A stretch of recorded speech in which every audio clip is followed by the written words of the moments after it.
नमस्कार, dB live में आप सबका स्वागत है। मैं हूं आराधना और जैसा कि आप देख रहे हैं कि संसद का मानसून सत्र चल रहा है। लगातार दोनों सदनों में चर्चा गरमाई हुई है। Anti paper leak bill, paper leak के खिलाफ सरकार ये बिल लेकर आई और इस पर लगातार 2 दिन तक लोकसभा में चर्चा हुई। केंद्रीय राज्य मंत्री डॉक्टर जितेंद्र सिंह ने इस बिल को पेश किया लोकसभा में, जिसके बाद इस पर चर्चा हुई। लगातार 2 दिन बहस हुई। सभी सांसदों ने, विपक्षी सांसदों ने, सत्ता पक्ष के सांसदों ने इस पर अपना अपना पक्ष रखा। इस बिल के तमाम पहलुओं पर चर्चा की गई और साथ साथ चर्चा हुई उन सभी मुद्दों पर भी कि आखिर इस बिल में संशोधन लेकर इसे यहां लेकर आने की जरूरत ही क्यों पड़ी। बीते कुछ वक्त में हमने देश में देखा कि कितनी बड़ी बड़ी घटनाएं घटित हुई, कैसे जंतर मंतर पर देश के युवा इकट्ठे हुए, उन्होंने प्रदर्शन किया और वो सरकार को घुटनों पर ले आए। शिक्षा मंत्री धर्मेंद्र प्रधान का इस्तीफा हुआ और उसके बाद सरकार शिक्षा व्यवस्था में सुधार करने के लिए मजबूर दिखाई दी। और एक इसका उदाहरण ये बिल भी है, एंटी पेपर लीक बिल जो लेकर आए हैं, क्योंकि पूरा प्रदर्शन युवाओं का शुरू ही नीट पेपर लीक के खिलाफ हुआ था और उसके बाद छात्रों की डिमांड यही थी कि शिक्षा व्यवस्था में सुधार किया जाए और अब सरकार वो करती दिखाई दे रही है। लेकिन जिस तरह इस प्रदर्शन के दौरान छात्रों पर लाठियां बरसाई गई, जिस तरह का दुर्व्यवहार उनके साथ किया गया, दिल्ली पुलिस ने जिस तरह का व्यवहार, बल प्रयोग किया उन पर, उसे लेकर भी संसद में लगातार चर्चा चल रही है। हम देख रहे हैं पिछले कई दिनों से मानसून सत्र 20 तारीख से शुरू हुआ है, तब से ही लगातार विपक्ष इस मुद्दे को उठा रहा है और राहुल गांधी ने भी कहा था कि मैं सदन में छात्रों पर हुए लाठीचार्ज का मुद्दा उठाऊंगा और आज हमने देखा कि राहुल गांधी ने यह मुद्दा उठाया।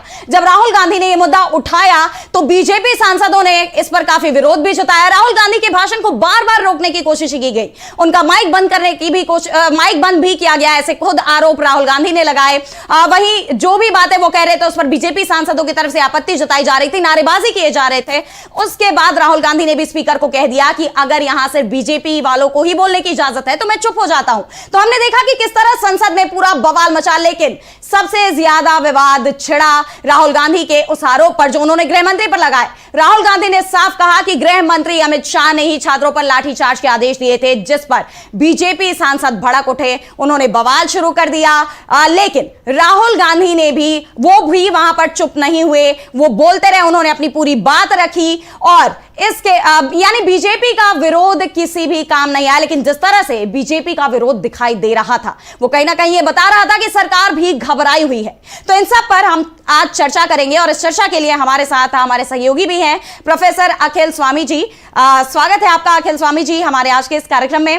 और जैसा कि हम देख रहे हैं कि संसद में क्या कुछ चल रहा है, संसद में किस तरह विपक्ष के नेता ने छात्रों के मुद्दों पर आवाज उठाई है, किस तरह उन्होंने सीधे गृह मंत्री अमित शाह पर आरोप लगाए हैं कि उन्होंने आदेश दिए थे छात्रों पर लाठीचार्ज को लेकर। इस पर सरकार की तरफ से कई सांसदों के बयान आए हैं। सरकार ने सवाल किए हैं कि ऐसा राहुल गांधी कैसे कह सकते हैं। राहुल गांधी को बोलने से रोकने की भी कोशिशें की गई। हमने देखा कि संसद में किस तरह माहौल पूरा गरमाया हुआ था जब राहुल गांधी भाषण दे रहे थे, उस दौरान खास तौर पर कितनी गहमा गहमी देखी गई। इसे लेकर मैं स्वामी जी आपके पास आना चाहूंगी और आपसे जानना चाहूंगी कि आज दिन भर का जो घटनाक्रम था उसे आप कैसे देखते हैं। क्या आप भी ये कहना चाहेंगे कि सरकार का जो रुख है, सदन में जिस तरह बीजेपी सांसद पेश आए, उससे यह साफ है कि सरकार भी बौखलाई हुई है, घबराई हुई है विपक्ष के इन तेवरों से, उनके इन सवालों से। क्या कहेंगे आप इस पर? देखिए, पहली बात तो यह है कि जो राहुल गांधी ने प्रश्न उठाए बड़े वाजिब हैं और बड़े पर्टिनेंट हैं। देखिए, मान लीजिए एक सरकारी अधिकारी होता है, सरकारी अधिकारी के कुछ अधिकार होते हैं, कुछ कर्तव्य होते हैं। अच्छा, जो वहां पे मेन मुद्दा था, चलिए आगे आप बिल बनाएंगे, आगे पेपर लीक नहीं होगा, वो एक अलग मुद्दा है। असली मुद्दा है कि जो क्राइम कमिट हो गया, जो कानून का उल्लंघन हो गया, बच्चों के चोटें लग गई, 2 बच्चों की आंखें खराब हो गई। भाई, एक बच्चे को तो राहुल गांधी ने प्रेस कॉन्फ्रेंस में लाके खड़ा कर दिया जिसकी पैलेट गन से उसकी आंख खराब हो गई जी। अस्पताल में जाके लोगों ने देखा कि लोग हैं जिनके पूरे शरीर पे पैलेट गन के निशान हैं। तो इसका मतलब यह है कि पैलेट गन चली। अच्छा, पैलेट गन कहां चलती है? जब आतंकवादी घटना होती है या दुश्मन का मामला होता है। अपने देश के बच्चों पे तो पैलेट गन चलती नहीं है। पहले सरकार द्वारा कहा गया कि पैलेट गन नहीं चली। आज भी संसद के अंदर क्या कहा गया? आज भी संसद के अंदर कहा गया राहुल गांधी झूठे आरोप लगा रहे हैं, पैलेट गन तो चली नहीं और टीयर गैस चला और टीयर गैस चलाने के लिए कोई मंत्री के आदेश की जरूरत नहीं है, वो तो ड्यूटी मजिस्ट्रेट कर सकता है। लेकिन जब ये बात सिद्ध हो गई कि पैलेट गन चली, अच्छा ये भी शिनाख्त हो गई कि पैलेट गन किसने चलाई जी। अब हिंदू की रिपोर्ट ये कहती है कि एक डीसीपी साहब के आदेश पे एक सिपाही ने पैलेट गन चलाई। अच्छा, ये लोग कह रहे हैं, मंत्री संसद के अंदर कह रहे हैं कि पैलेट गन तो चली नहीं। अच्छा, हिंदू की रिपोर्ट गलत है या संसद के अंदर जो बात हो रही है वो गलत है? अच्छा, उसकी शिनाख्त हो गई जिसने पैलेट गन चलाई और उसको सस्पेंड भी कर दिया गया, इसका मैंने पैलेट गन चली। और यह भी कहा गया है हिंदू की रिपोर्ट में कि वो थाने के अंदर उसकी रिपोर्ट मौजूद है। अब प्रश्न ये उठता है कि क्या यह जानना देश के लिए आवश्यक नहीं है कि अगर हमारे देश के बच्चों की आंखें फूट गई, हमारे देश की एक बच्ची जो है आईसीयू के अंदर है, पटना के अंदर लोगों को AK-47 की गोलियां लगी हैं और दायां हाथ पूरी तरह से काम करने में असमर्थ हो गया है। छोटे छोटे बच्चों को पीट पीट के थाने के अंदर उनको पीटा गया है, जबकि गृह सचिव ने आदेश दे दिया है कि अब किसी को न पकड़ा जाए, सबको छोड़ दिया जाए। उसके बावजूद बच्चों को पकड़ा जा रहा है और उनको आतंकित किया जा रहा है। बजरंग दल के गुंडे भी बच्चों को पीट रहे हैं। तो क्या ये हमारा जानने का अधिकार, देश की जनता को जानने का अधिकार नहीं है? जो पैलेट गन चलाई जिस आदमी ने, उसे अरेस्ट किया जाए, उसे कोर्ट में पेश किया जाए और उससे पूछा जाए तुमने अपने मन से चलाई है, किसी का आदेश मिला? अगर वो कहता है साहब फलाने अधिकारी का आदेश मिला, उसको कस्टडी में लिया जाए, फिर उससे पूछा जाए तुमने किसे, तो अंत में पता चल जाएगा किसके आदेश पे गोली चली। देखिए, मेरा व्यक्तिगत मानना यह है कि गृह मंत्री महोदय अगर ये कह देते कि भाई 20 तारीख को ये अहिंसात्मक आंदोलन चल रहा है, बच्चे हैं, अपने देश के बच्चे हैं, इन पे कोई बहुत ज्यादा कठोर दंड इनको न दिया जाए, थोड़ा बहुत लाठीचार्ज हल्का करके इनको छोड़ दिया जाए। लेकिन 20 तारीख को आपने देखा हल्का लाठीचार्ज तो हुआ नहीं। लड़कियों से कैसे अभद्रता हुई, कैसे सिर पे वार किया गया, कैसे बच्चों को निर्दयतापूर्वक में न केवल पुलिस ने मारा बल्कि सादे वेश में लोगों ने मारा, बल्कि बहुत सारे पत्रकारों ने आदमी के मुंह से पट्टा खींचने का प्रयास किया। एक और रहस्य को उद्घाटन आज हो गया, जो जंतर मंतर के पास एक ट्रक खड़ी हुई पत्थर की थी, वो भी स्पष्टीकरण आ गया कि वो पुलिस की कस्टडी में थी। और ये आज से 10 दिन पहले एक एक्सीडेंट हुआ था, उसके बाद इसको वो किया गया था और ये 4 जगह इसकी लोकेशन चेंज हुई थी। और जिस दिन ये 20 तारीख को ये पाई गई जंतर मंतर के पास और पुलिस की कस्टडी में थी, तो ये बात भी क्लियर हो गई कि पुलिस ही द्वारा वहां पे रखी गई थी। पुलिस कहीं भी रख सकती है, बाहर रख दी गई। अब प्रश्न ये उठता है कि जिन लोगों की आंखें फूट गई, जिनके पैर टूट गए, जिनके हाथ पैरालाइज हो गए, उनका दोषी कौन है? बिल बनाइए, आगे पेपर लीक ना हो, सब चाहते हैं आगे पेपर लीक ना हो, हमारे बच्चों को पढ़ाई में नुकसान ना हो और उनको नौकरियां मिले। देश का हर आदमी चाहता है, सत्ता पक्ष वाला भी चाहता है, विपक्ष का भी चाहता है। लेकिन जो क्राइम ऑलरेडी कमिट हो गया, उसमें ये पुलिस के छोटे अधिकारियों ने बिना अधिकारियों की पूछ के कर दिया, या पुलिस कमिश्नर साहब ने गृह मंत्री के कहने पे किया या नहीं किया? भाई, हम तो ये जानना चाहते हैं किसने ये गुस्ताखी की, और जिसने गुस्ताखी की उसको दंड मिले। अब ये थोड़ी है कि साहब हल्ला गुल्ला करके आप संसद को नहीं चलने देंगे, बहकाने की कोशिश करेंगे, और इसीलिए शायद अमित शाह नहीं आए। क्योंकि जो राहुल गांधी ने पार्लियामेंट में पहले भी कहा था कि हम ये जानना चाहते हैं, ये जो गोली चली है, ये जो पैलेट गन चली है, AK-47 पटना में चली है, ये किसके आदेश पे चली है? इसका उत्तर दे दीजिए। अच्छा, ये उत्तर अब ये कह रहे हैं कि साहब राहुल गांधी पेश करें, सिद्ध करें कि गोली चली है और किसने। अरे यार, राहुल गांधी कहां से कर सकते हैं? वो कौन सा आदेश पेश कर सकते हैं? वो तो सत्ता पक्ष वाले पेश कर सकते हैं। सत्ता पक्ष का जो गृह मंत्रालय है, वो अगर जानना चाहे तो 1 घंटे में जान सकता है किसके आदेश पे हुआ या बिना आदेश के हुआ। और जिस आदमी ने ये दुस्साहस किया है, हमारे बच्चों के हाथ पैर तोड़े हैं, उनकी आंखें फोड़ी हैं, उनको फांसी पे चढ़ा दीजिए, किस्सा खत्म हो जाएगा। इसमें सत्ता पक्ष वाले इतना पक्ष लेने की पुलिस पे कोशिश क्यों कर रहे हैं? तो असली जो इशू है वो ये है कि जिन बच्चों ने 21 बच्चों ने आत्महत्या की, उनका दोषी कौन है? जिन बच्चों के हाथ पैर टूटे, उनको गोदी मीडिया बता रहा है कि वो टेररिस्ट थे, पाकिस्तान फंडेड थे, चाइना फंडेड थे, इनका मुंह बंद किया जाए, इन मूर्खों को रोका जाए, अपने देश के बच्चों पे इस प्रकार के आरोप न लगाएं, और जो दोषी है उसको दंड मिल जाए।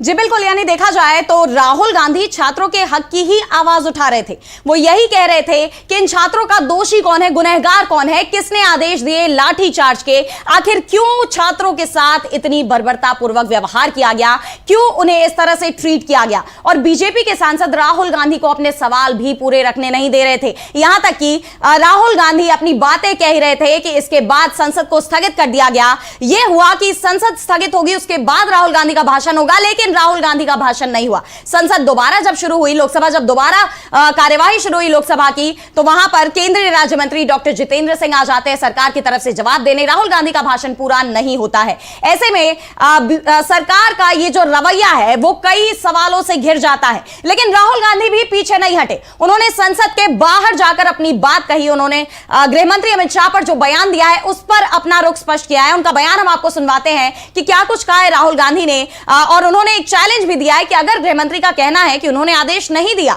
तो वो आकर ये बात सदन में कहे। तो आइए सुनते हैं सबसे पहले कि राहुल गांधी ने क्या कहा, उसके बाद हम इस चर्चा को आगे बढ़ाते हैं। बोलने देंगे जिस तरह से कह रहे कि राहुल माफी मांगा नहीं, हम बोलने देंगे। देखते हैं।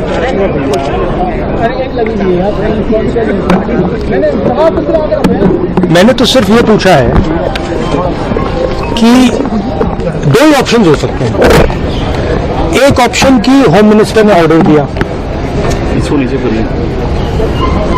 दूसरा ऑप्शन की होम मिनिस्टर को मालूम नहीं था कि फायरिंग होगी। In first case he is culpable, in second case he is incompetent. It can only be one of two, तीसरा तो हो ही नहीं सकता। या होम मिनिस्टर को मालूम ही नहीं था कि गोली चल रही है, उसका मतलब है कि is incompetent. Otherwise he ordered it, in which case is culpable. मैं यही बोल रहा हूँ, तीसरी बात तो ही नहीं। लॉजिक है ना सर। बीजेपी ये भी कह रही है कर रहा है, एंड देखिए सदन में भी नहीं आए। Why is he not coming? Supposedly brave home minister of India, why is he not in the house? If he is not done anything, लेकिन संसदीय मंत्री, if he is not done anything, अगर कुछ नहीं किया, कोई ऑर्डर नहीं दिया, तो फिर सफाई दे दो कि मैंने ऑर्डर नहीं दिया। देखिए मेन चीज है कि मेरा हक बनता है पार्लियामेंट में बोलने का, और ये मुझे हक दिया जाए। तो आप सुन रहे थे राहुल गांधी को। उन्होंने साफ कहा कि अगर गृह मंत्री अमित शाह ने ऐसा कुछ नहीं कहा है तो वो सदन में आए और आकर कह दे कि मैंने ऐसे कोई आदेश नहीं दिए हैं।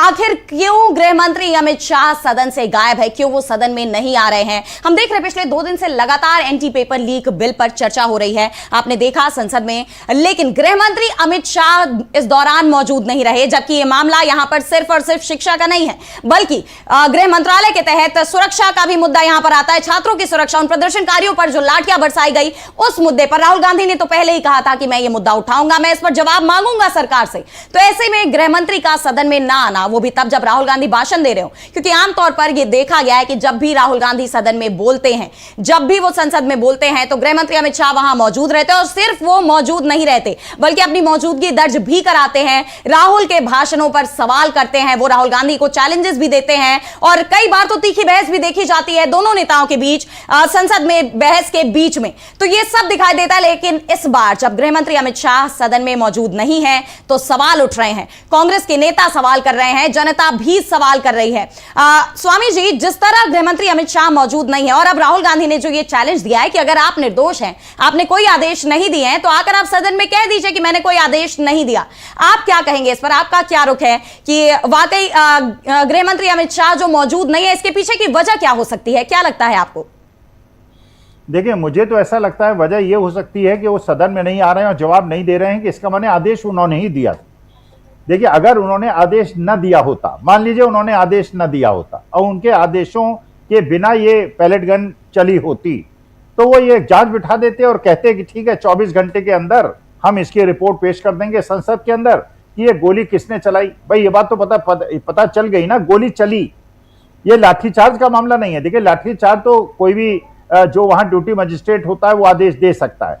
अच्छा, जब बहुत ज्यादा भीड़ होती है तो उसमें लाठीचार्ज की जाती है, लेकिन लाठीचार्ज भी 2 प्रकार की होती है। एक लाठीचार्ज वो होती है जो हल्की होती है, बच्चों को चोट पहुंचाने के मकसद से नहीं होती, और एक होती है जो चोट पहुंचाने के मकसद से होती है।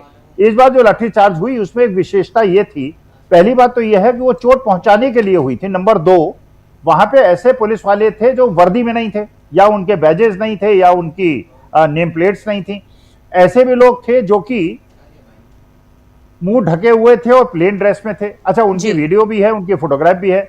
उस पुलिस अधिकारी जो SHO लेवल का था, 3 फीते वाला, उसका ये भी 3 बिल्ले वाला, उसका ये भी है कि वो लड़की से कैसे दुर्व्यवहार कर रहा है। तो भाई जो आइडेंटिफाई हो गए ऐसे लोग जो पुलिस में हैं या पुलिस में नहीं थे या सादे वेश में थे, उन्हें अरेस्ट करके उनकी जांच कराओ कि ये लोग वहां पे गुंडागर्दी करने का प्रयास क्यों कर रहे थे। तो असली जो अगर गृह मंत्री मान लीजिए नहीं होते तो मानी बात है उनको क्या परेशानी है। जब देख रहे हैं सरकार परेशानी में आ गई है, धर्मेंद्र प्रधान का इस्तीफा हो गया है, कल हो सकता है गृह मंत्री का भी इस्तीफा लोग मांगने लगे, कॉकरोच जनता पार्टी वाले और राहुल गांधी वाले और बाकी विपक्षी दल वाले, तो अपने को बचाने के लिए कह देते कि मैंने जान बिठा दी है, 24 घंटे के अंदर सदन में बता दूंगा किसने गोली चलाई, किसके आदेश पे चलाई। और अगर हिंदू की रिपोर्ट सही है तो हिंदू में तो बता रहे हैं कि डीसीपी साहब के आदेश पे चली, तो डीसीपी साहब को कस्टडी में लिया जाए, वो बता देंगे किसके आदेश पे चलाई। अगर उन्होंने अपने आदेश से चलाई है तो पैलेट गन चलाना जो है ये कानून विरुद्ध है, क्योंकि पैलेट गन जो है वो सभ्य राष्ट्रों में, सभ्य देशों में वर्जित है, क्योंकि उसमें छर्रे निकलते हैं और वो छर्रे जीवन भर आदमी के शरीर में रहते हैं, उसका शरीर बेकार हो जाता है। तो जिन लोगों को छर्रे लगे हैं उनको जानने का अधिकार है, उनके परिवार वालों को जानने का अधिकार है ये किसने चलाई, किसका दोष था, जो दोषी हो उसको दंड मिले। तो अगर आप बचाना चाहते हैं उन लोगों को, इसका माने आप उस क्रिमिनल कॉन्स्पिरेसी में शामिल हैं। अगर मान लीजिए आप नहीं भी शामिल है तो उनको बचाना क्यों चाहते हैं? उनको सामने पेश कर दीजिए, जनता के सामने पेश कर दीजिए, उन्हें फांसी पे चढ़ा दीजिए, लोगों का गुस्सा शांत हो जाएगा।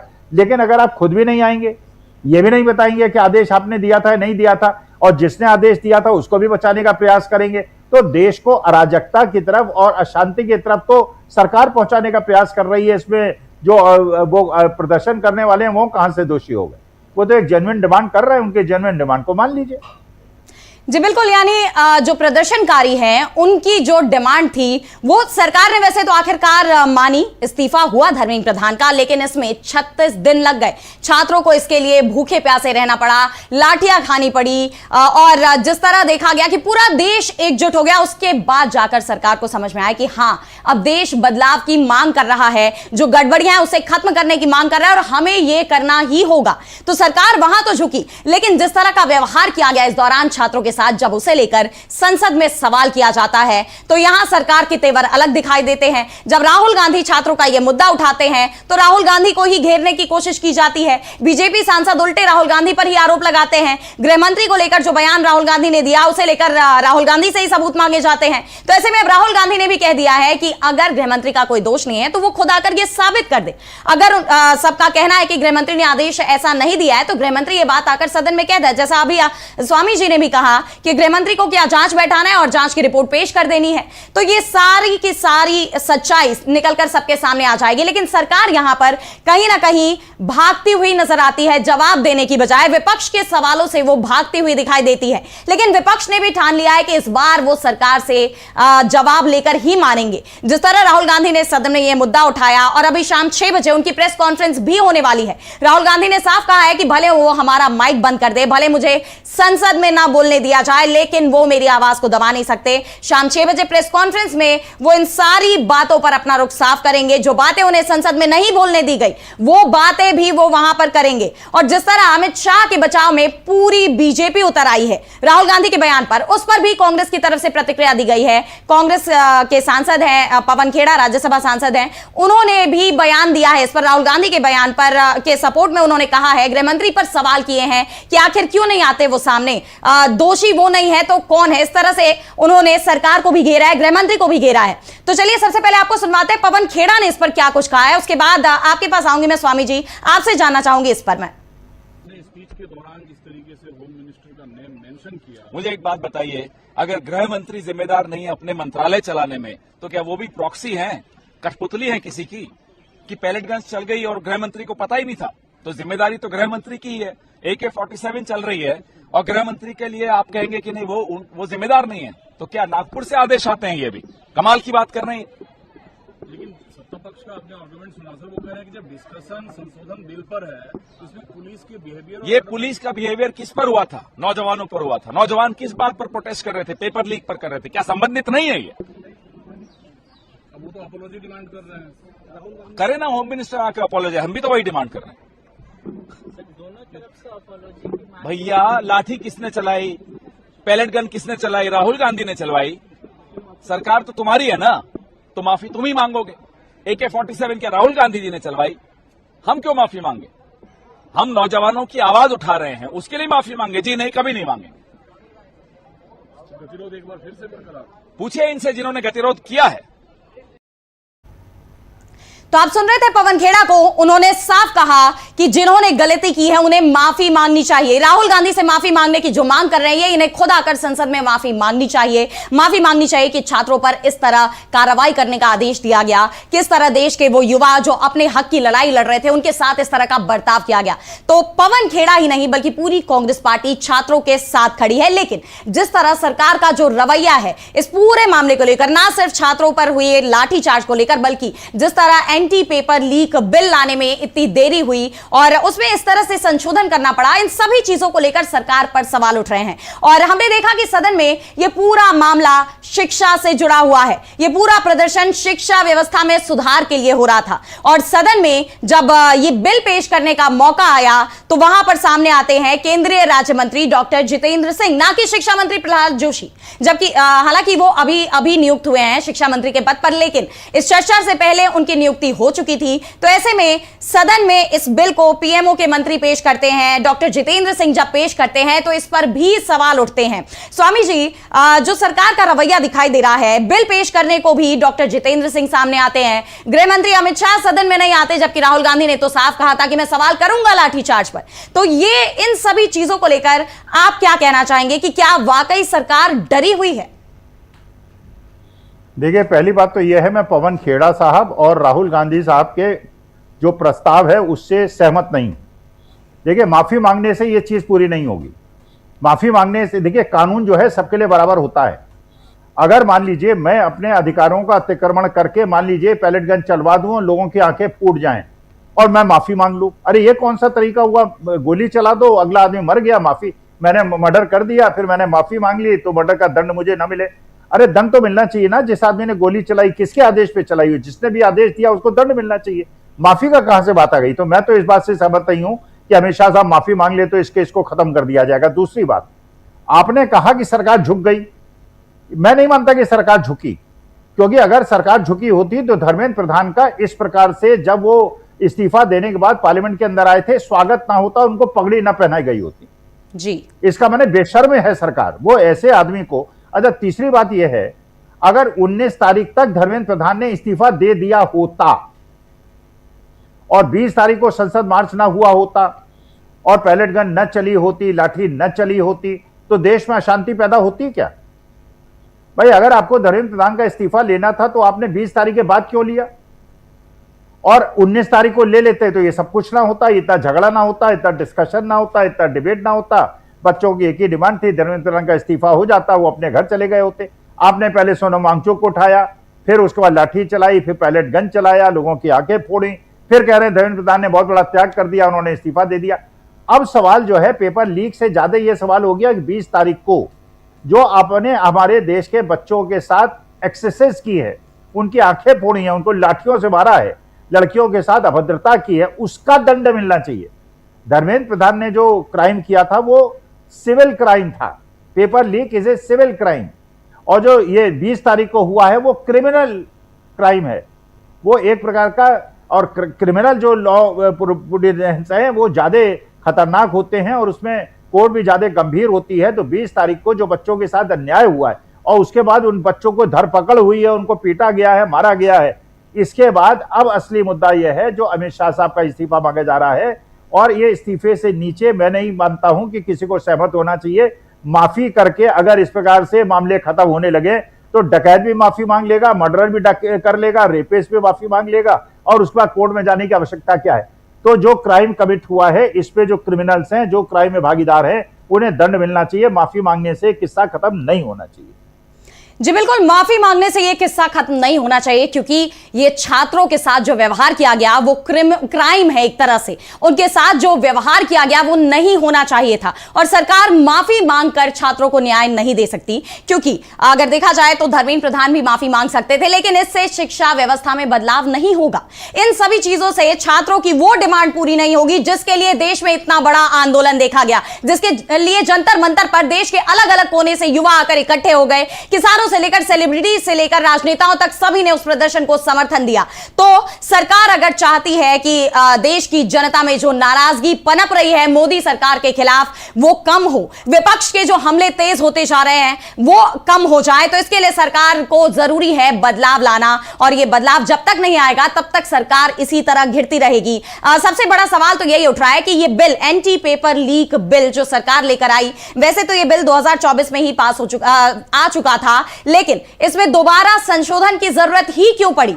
क्योंकि सरकार की व्यवस्था सही नहीं थी। डिंपल यादव ने खुद कहा है इस बारे में, उन्होंने कहा कि इसमें 101 रिकमेंडेशंस थे जो कि इस बिल में फुलफिल किए गए, उसके बाद इसे दोबारा लाया गया और फिर भी ये बिल नाकाम साबित हुआ और आज एक बार फिर इसे संशोधित करके यहां पर पेश किया गया और अब ये बिल लोकसभा से पास हो चुका है। लेकिन सवाल वही बरकरार है कि क्या सरकार इस बिल के जरिए अब शिक्षा व्यवस्था में वो सुधार ला पाएगी? जो कड़ी सजाओं का प्रावधान दिया जा रहा है, क्या वाकई जो असली दोषी हैं पेपर लीक के उनके खिलाफ कार्रवाई होगी? स्वामी जी, आपको क्या लगता है कि ये बिल जो लोकसभा से पास हो चुका है ये कितना कारगर साबित होगा? क्योंकि विपक्ष तो हमलावर है, विपक्ष लगातार सवाल उठा रहा है, चाहे छात्रों के हक का मुद्दा हो, चाहे देश के किसी भी वर्ग की जनता का मुद्दा हो, विपक्ष सवाल उठा रहा है और अब सरकार भी कहीं ना कहीं एक्शन में दिखाई दे रही है, भले ही मजबूरी में ही सही। तो आपको क्या लगता है कि यह बिल क्या कारगर साबित होगा युवाओं की मांग पर? कोई ये कारगर नहीं होगा, इसलिए नहीं होगा, आपको पता होगा गुजरात के अंदर एक मेडिकल का पेपर और लीक हो गया 2 दिन पहले, और जो कोर्ट के अंदर जो ये कह रहे थे फास्ट ट्रैक कोर्ट बनाएंगे और नियम वो होगा, फास्ट ट्रैक कोर्ट के अंदर सीबीआई के वकील पेश ही नहीं हुए जी। अरे फास्ट ट्रैक कोर्ट क्या कर लेगा? कोर्ट अपने आप निर्णय ले लेगा क्या दोनों पक्षों को सुने बिना? आप जानते हैं कोर्ट की कार्रवाई में क्या होता है, कोर्ट की कार्रवाई डेट पर से पड़ती रहती है, एक वकील टाइम ले लेता है, फिर दूसरा वकील ले लेता है, तीसरे दिन जज साहब छुट्टी पे चले जाते हैं और सालों साल केस चलता रहता है। अगर सरकार सीरियस होती है तो सरकारी वकील, सीबीआई के वकील वहां पेश क्यों नहीं हुए? इसका मतलब यह है कि फास्ट ट्रैक कोर्ट भी एक जुमला है और यह बिल भी एक जुमला है, क्योंकि 2 दिन पहले गुजरात के अंदर पेपर फिर लीक हो गया है। देखिए, राहुल गांधी ने जो बात कही संसद के अंदर वो है इंपॉर्टेंट। आज के तारीख में पूरी परीक्षा व्यवस्था जो है वो आरएसएस के कब्जे में है जी। हर यूनिवर्सिटी के वाइस चांसलर, प्रोफेसर केवल आरएसएस के लोग हैं, वहां पे टीचर्स की नियुक्ति होती है जो आरएसएस के हैं और इन लोगों के खर्चे बहुत ज्यादा हैं। आप जानते हैं आरएसएस के, भाई अनरजिस्टर्ड ऑर्गेनाइजेशन है, झंडे वाला में पता नहीं कितने हजार करोड़ों की उन्होंने बिल्डिंग बना रखी है, शहर के अंदर हजारों करोड़ की बिल्डिंग बना रखी है। ये पैसा कहां से आ रहा है?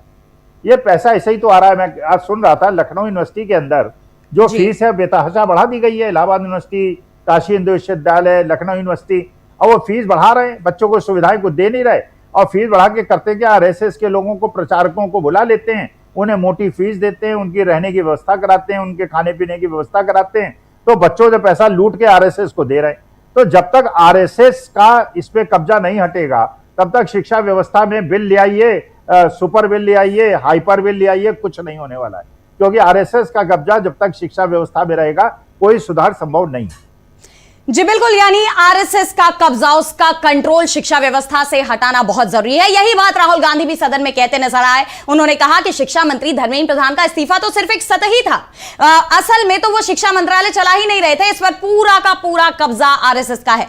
राहुल गांधी सिर्फ संसद में ही नहीं बल्कि सड़क पर भी आरएसएस जिस तरह पूरे देश पर पूरी सत्ता पर अपना नियंत्रण रखे हुए है उसे लेकर आवाज उठाते नजर आते हैं और शिक्षा व्यवस्था में भी बदलाव के लिए उन्होंने एक जरूरी शर्त यही बताई है कि आरएसएस जिस तरह की नीतियां बनवाती रही है, जब तक ऐसी नीतियां रहेंगी, मोदी सरकार इस तरह की नीतियों पर चलती रहेगी, तब तक कोई बदलाव नहीं निकल कर आने वाला है।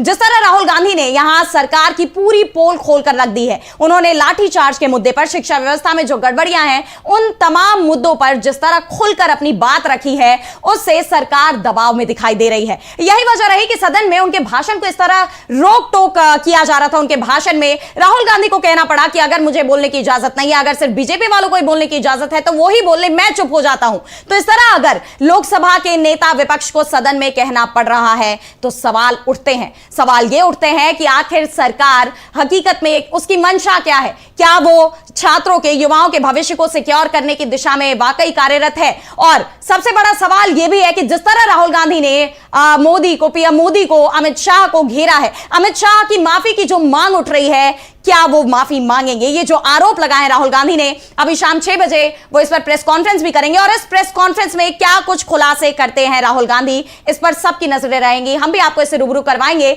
लेकिन आज हमारे इस कार्यक्रम में बस इतना ही। बहुत बहुत धन्यवाद आपका प्रोफेसर अखिल स्वामी जी, हमारे साथ बने रहने के लिए, सभी जानकारियों के लिए, और बहुत बहुत धन्यवाद आप सभी दर्शकों का जो हमारे साथ जुड़े हुए थे।